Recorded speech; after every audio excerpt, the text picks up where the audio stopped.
This is why these summer showcases matter. Multiple Penn State commitments proved why they are 5-star caliber at these recent summer camps.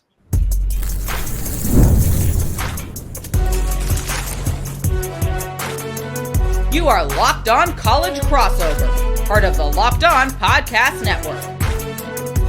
Your team every day.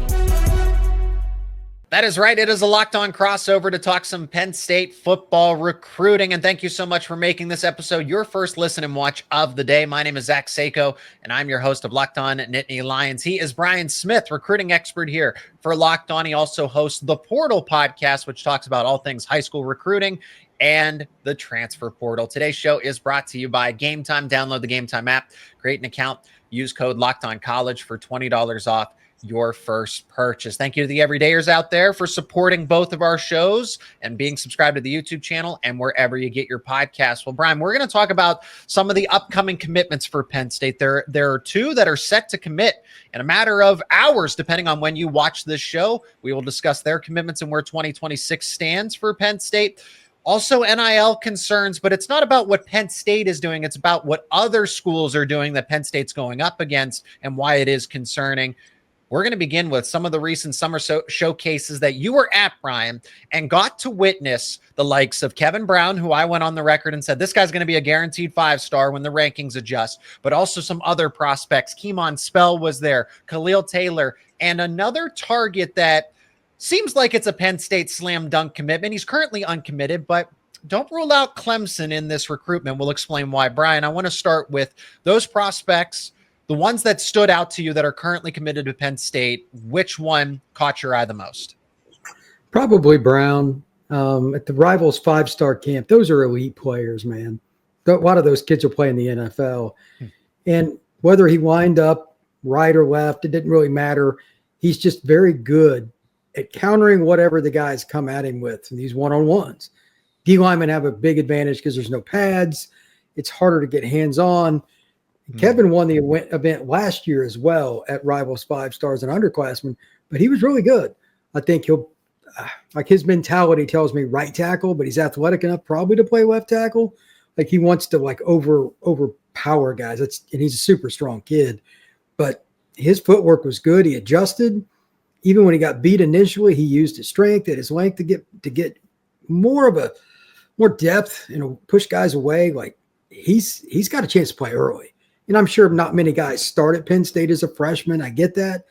But if he started as a sophomore, was a 2-3 year starter, it would not be surprising. And like I said, it's great to follow up on this because I just did an episode about Brown's outlook. Is he a tackle? He's listed at on 3 as an interior offensive lineman. So maybe he moves to guard. I'm not entirely sure. But what it does show about Brown is that he's so versatile that he could line up as a guard, play either side, left tackle, right tackle. What impresses me is the athleticism, his ability to move, that he is quicker, more agile than some of these defensive ends that are much lighter than him. And Brian, you and I actually discussed this beforehand. He's listed at 260, but he's actually 290. So he's bulked up a little bit here. So it looks like the 24/7 on 3, the rest of them got to catch up and get their measurements correct here. But somebody that weighs 290 and moves the way that he does, that's insane. Yeah, that's part of it. Like sometimes you just got to see it with your own eyes. Because like when I first saw him walk out there, I knew who he was. I'm like, man, he's got some really big legs.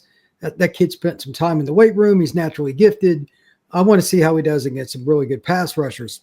And he was just as good laterally as he was just taking a basic set and trying to power guys.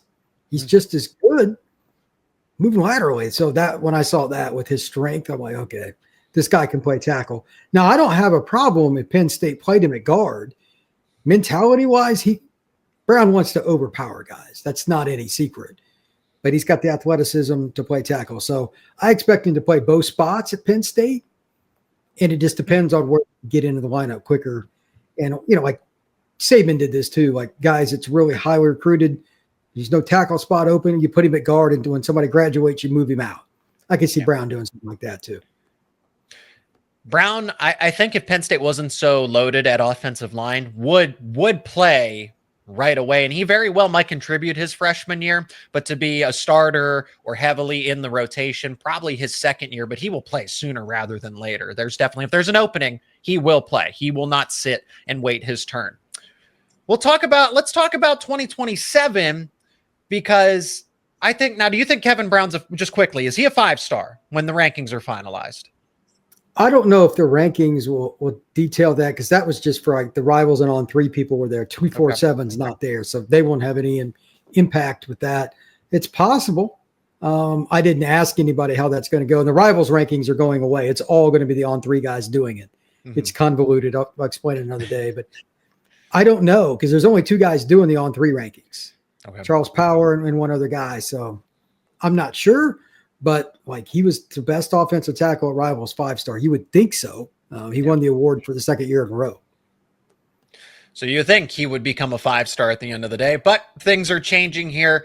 Another player that shows that they are 5-star caliber. And if you're doing the rankings right now, On3 has him as a top 20 player nationally, which means that he is a 5-star player. This is for the class of 2027. Khalil Taylor is someone that you brought up immediately. Taylor, I mean, this is someone that Penn State needs because of everything that's gone on at wide receiver. And for him to shut down his recruitment as well, he's locked in to Penn State, and he's still another cycle out. Yeah, he's a nice kid. Real quiet, just basic guy. Just likes Penn State. He's in Pittsburgh, plays at Seton LaSalle. I watched him on the field for 2 days. Like, that kid can really run. He gets by DBs that are national recruits. The DB group at Future 50 down in Bradenton was absolutely off the charts. And he still got behind some of them. Some of these guys are NFL players. He's got speed to burn. Like this, it's what Penn State needs, because when you have the ability to take the ball up over the top, it just changes everything what the defense can do, or they're taking a major risk. He's a home run hitter. So, and again, nice kid. He's the kind of guy you root for. He's coming off some kind of injury. I forget what it was he told me, but he looked injured to me. So he looks pretty darn good.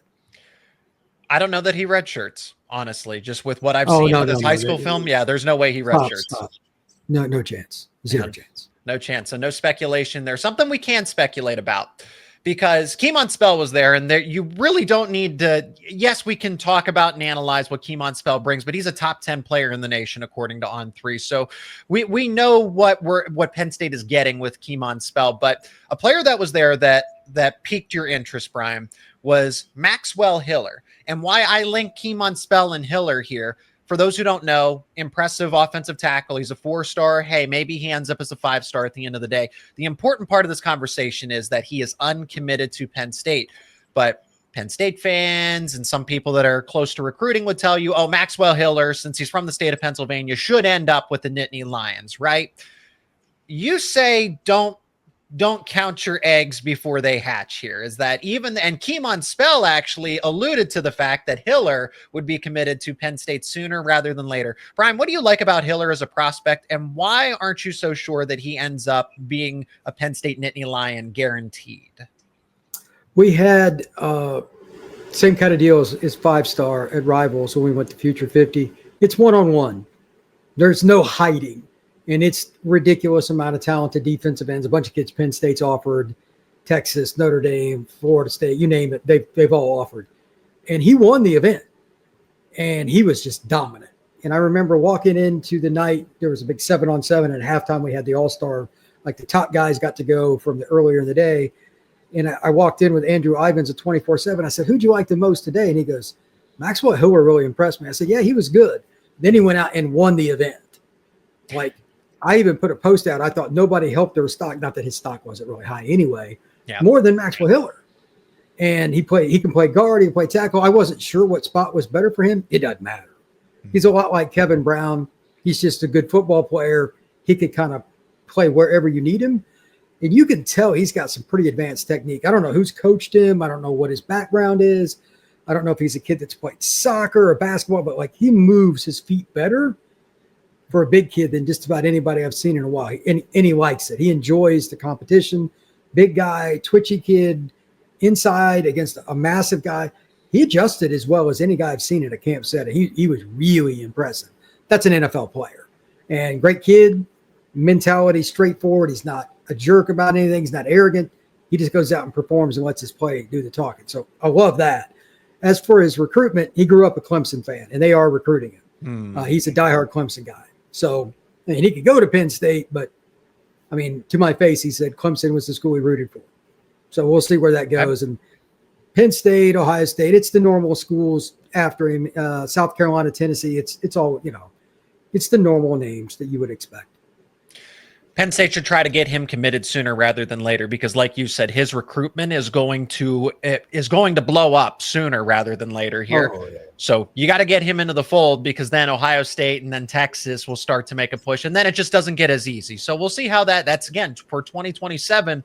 But Penn State has already shown the initiative there to get the number 1 running back, a top 3 wide receiver, and a top 50 player, one of the top 5 offensive linemen in the country in Leighton Von Brandt. They would love to add Maxwell Hiller, but just be aware that it's not as easy of a slam dunk as you might think it is just because he's an in-state Pennsylvania prospect. Brian, let's pivot. NIL is going to be a huge factor for any recruitment from here on out, as it always has been since 2021. But it's not so much about what Penn State is or isn't doing. It's what the other schools are doing. We're going to get that perspective of what Penn State is truly up against in this NIL era. And that is coming up next year on this Locked On Crossover.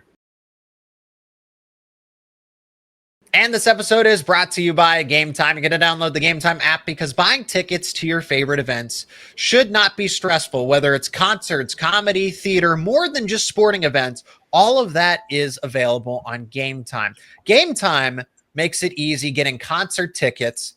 That makes it easier than ever before. And get this, prices on the app will actually drop as it gets closer to showtime. So you can save up to 60% off with killer last minute deals. And that's not the only great feature about Gametime. Right now, you can buy Penn State football tickets over at Gametime. Just go into the app or you can go into the website and you will see all of their best deals for games at Beaver Stadium. If you've never been to the venue before, if you've never been to Beaver Stadium, you've never been to a ballpark or a concert venue before, Gametime actually gives you a view in advance so you're not second guessing where you're going to be sitting before that event. Take the guesswork out of buying concert tickets, game tickets with Gametime. Download the Gametime app, create an account, use code LOCKEDONCollege for $20 off your first purchase. Terms apply. Again, create that account, redeem code LOCKEDCOLLEGE, LOCKEDONCollege for $20 off. Download the Gametime app today. Last minute tickets, lowest price, guaranteed. Brian, I'm sure that you have some horror stories with NIL or just the way this goes. It kind of branches in and out of some other conversations that Penn State isn't where they need to be if they're going to compete in NIL. I'm not saying they're far behind, but they're certainly not being as competitive as fans or as the program would like to be the case.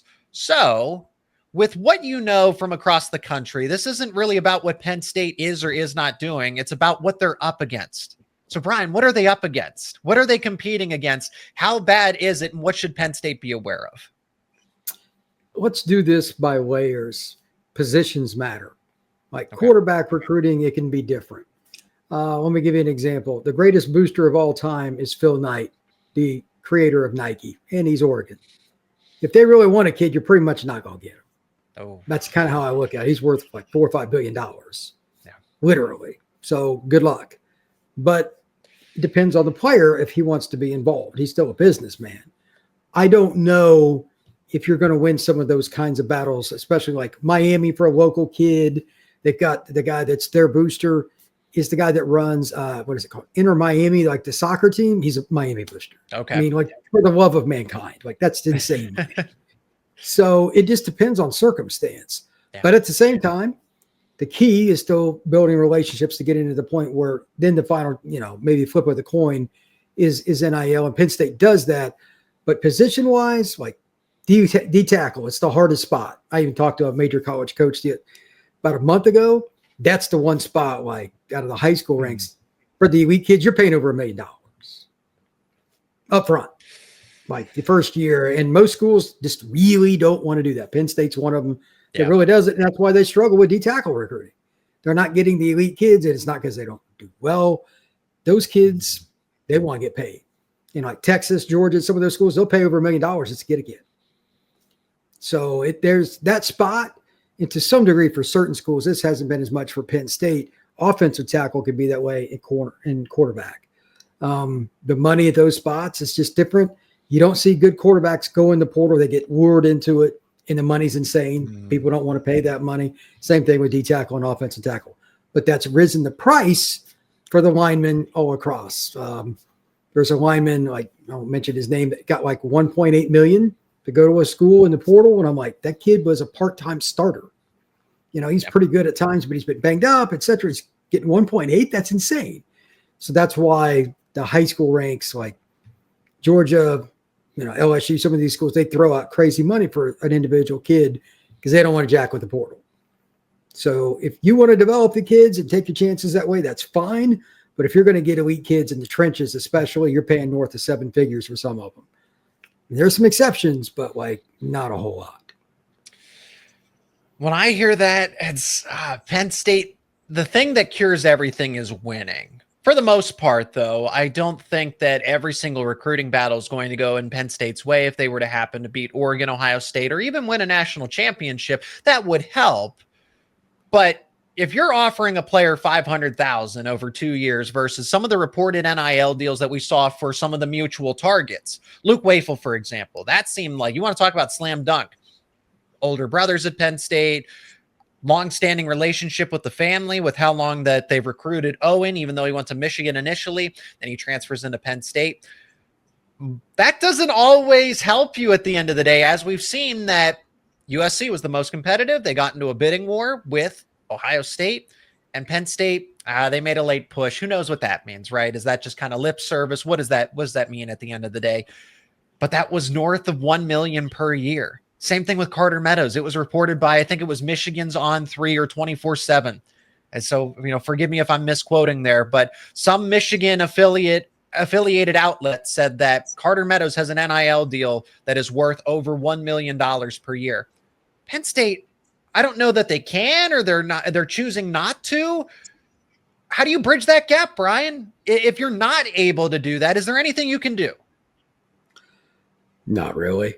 If you look at Michigan's D-line class, they got like 6 kids committed. They're all dudes. Coincidence? Probably not. It's not hard to sell Michigan anyway. Yeah. You throw out serious NIL money with it, they got arguably the best D-line class in the country. The question, and this is why some teams, Penn State, sometimes it's Ohio State or Notre Dame, Texas, depends on the kid. Some schools really don't want to do it. Georgia really doesn't like doing it, except for D-line, because, again, there's just not that many of them. Yeah. They don't want to do it because of the culture factor. They're afraid to tick off the kids that are already in the locker room. And I get it. Yeah. So my question is, like, USC in particular is buying a bunch of kids this year. There's not any. Is that so?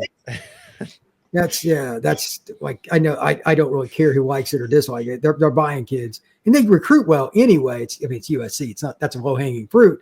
But at the same time, they're getting some kids they would not get unless it was NIL. I want to look at some classes from like 23 and 24.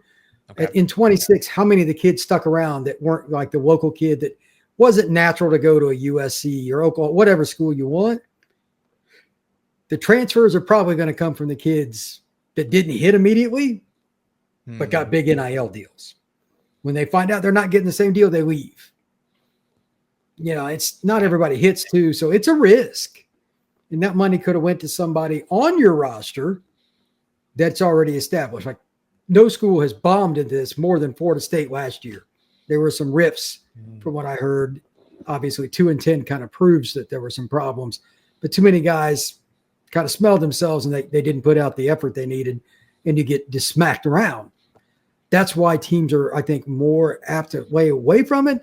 But some of the schools doing it, Texas Tech in particular, they're not going to get the 5-star kids without just buying it. They're not. They have no chance. So if you're Texas Tech, I get it, because it's your only shot. They got a billionaire oil man literally funding their program. He's literally a billionaire. Yep. So that you're not going to win NIL deals with that. They just got a commitment today from a kid. I'm like, he's going to Texas Tech? He had offers from everybody. Yeah. That's oil money. So sometimes it's best just to cut bait You're going to get a few kids, and for every Carter Meadows you don't, I mean, it is what it is. You want him on your roster. Yeah. If you got to pay over $1 million for him, you got to ask yourself, is that a good idea for our program? It's debatable. I've said it for a while. Penn State, Clemson, Notre Dame, those would be the three in particular I think do the best job of managing their roster, not necessarily overspending. They'll use money to get players, but they have a high retention rate. Mm-hmm. Those programs are probably going to be in the playoffs 3 out of 4 years because of how they do that. So there's different ways to get there, but some schools like Michigan, especially with the D lineman this year, they decided to pay, and same thing with USC, et cetera. We'll see how well that bears out in a couple of years. I was going to walk away from this segment saying that, well, there's nothing Penn State can do. They're doomed. And honestly, I'm a little more impressed given what you've said here that, hey, under these circumstances, Penn State is recruiting well, given the circumstances.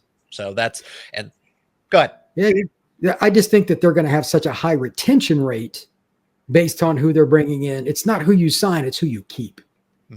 That's one of the things I'm going to tick off a whole bunch of fans at the end of the year, because I'm going to put that into my projections. And like those three schools, Clemson, Penn State, Notre Dame, will be higher. And it's not because of who had the best class. It's who those three I know will retain. Clemson's probably the best at it. They're going to retain more kids because they're not there for the NIL. That matters. I don't care who you sign. I care who plays and contributes. It's definitely the case for Penn State. So I'm glad they're in that top 3 of who's the best at managing their roster, especially when it's so easy to just go for the pay for play route. Well, speaking of good recruiting or better than the circumstances present, Penn State's set to land not 1, but 2 commitments in the next 24 hours, depending on when you're watching this, listening to this, and potentially a third. Well, we're going to give you the latest intel about these prospects and what to like about the ones that are destined to commit to Penn State. That's coming up next here on this Locked On Crossover.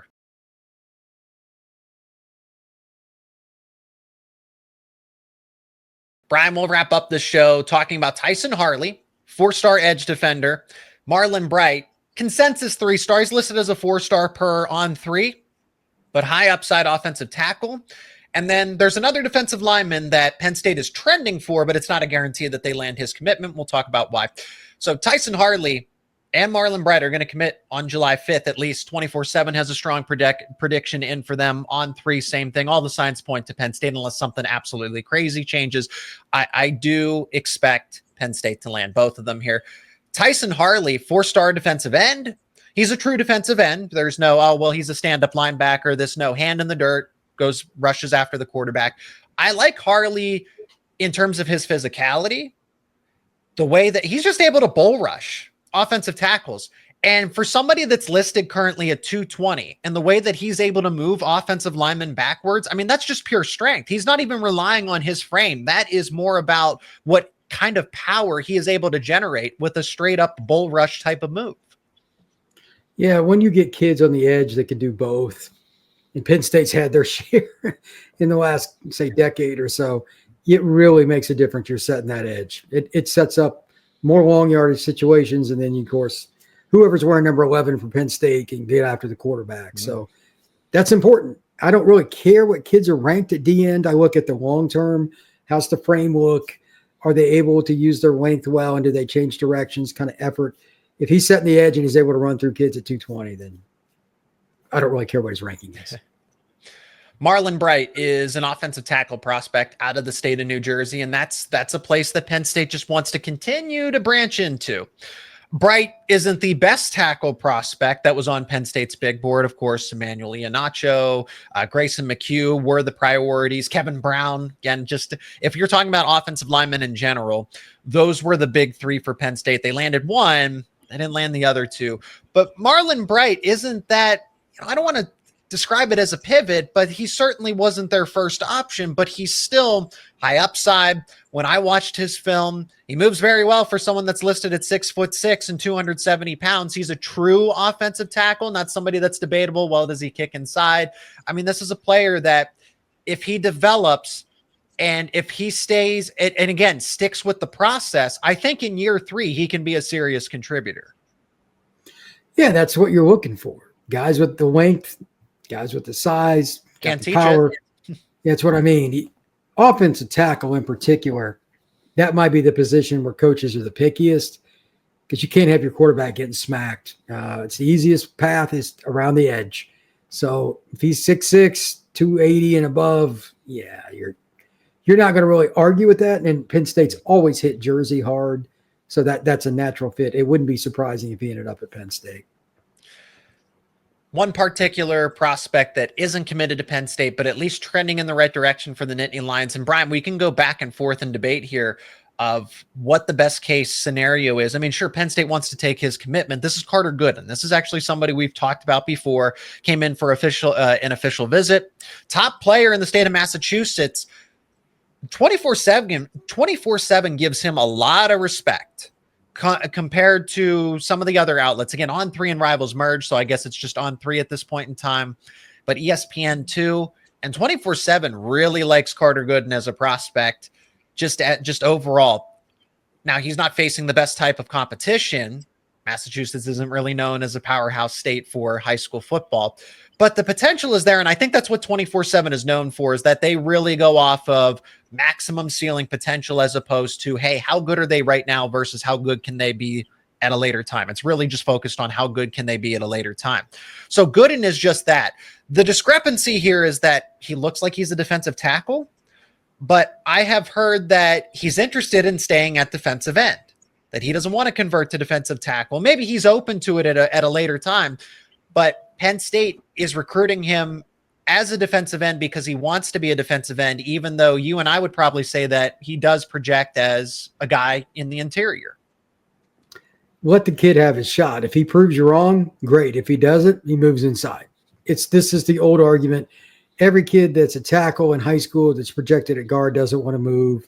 Every kid that's a linebacker that's too big doesn't want to play D end, et cetera, et cetera. It never ends. If the kid doesn't get on the field at D end and you tell him he can play D tackle, if he doesn't want it, then he's probably going to transfer out. It's no big deal. It'll take care of itself. So let the kid try it. If it doesn't work out, he moves to D tackle or he moves on. The other school is UCLA, so I feel like this should be kind of favorable for Penn State. I'm not discrediting UCLA, though. It seems like their NIL presence has gotten better. Coach Foster's really settling in at this point in time. At least there's some momentum for the Bruins, right? They landed Nico Iamaleava out of the portal. Who saw that coming at the end of the day, right? Of all the schools that could have landed him. But I'm saying that at least don't just overlook and say, well, it's UCLA. Penn State should win this one guaranteed. But I do got to imagine that if Penn State does lose this recruiting battle, then I don't know really where else they go. I do say take the commitment, try him at defensive end, because you can never, if you do move into D tackle and he's agreeable to it, you can never have too many D tackles, especially with what we've talked about here, given the fact that you just get a good football prospect. And if he finds his footing at defensive tackle, then you don't make this astronomical commitment in the scheme of NIL. Like, you have to think about the value that you're getting with a prospect. Yeah, I would agree with that. Like, Penn State has done a great job with this staff, getting in on kids early, learning where they should play. They projected a lot of kids, 3-star guys to be good. I'm not going to make any concerns about who they're recruiting first off for all that. The NIL thing we already went over. They don't overspend. They'll make the right call with that stuff. I trust their staff very much, if anything, recruiting and evaluation to build a roster. So, yeah, they're good. And that'll do it for this Locked On crossover, talking some Penn State football recruiting and where everything stands with prospects that are getting ready to get their due respect in a matter of time, where NIL stands, and then commitments that Penn State fans should expect here. He is Brian Smith, recruiting expert here on the Locked On Podcast Network, host of The Portal. My name is Zach Seyko, credentialed media member for both Penn State football and Penn State wrestling, and your host of Locked On Nittany Lions as always. Thank you to the everydayers for supporting both of our channels. If you're not an everydayer, become one. Subscribe to the YouTube channel and wherever you get your podcast. Brian, appreciate the time as always, and can't wait to catch up again about Penn State football recruiting in the not too distant future.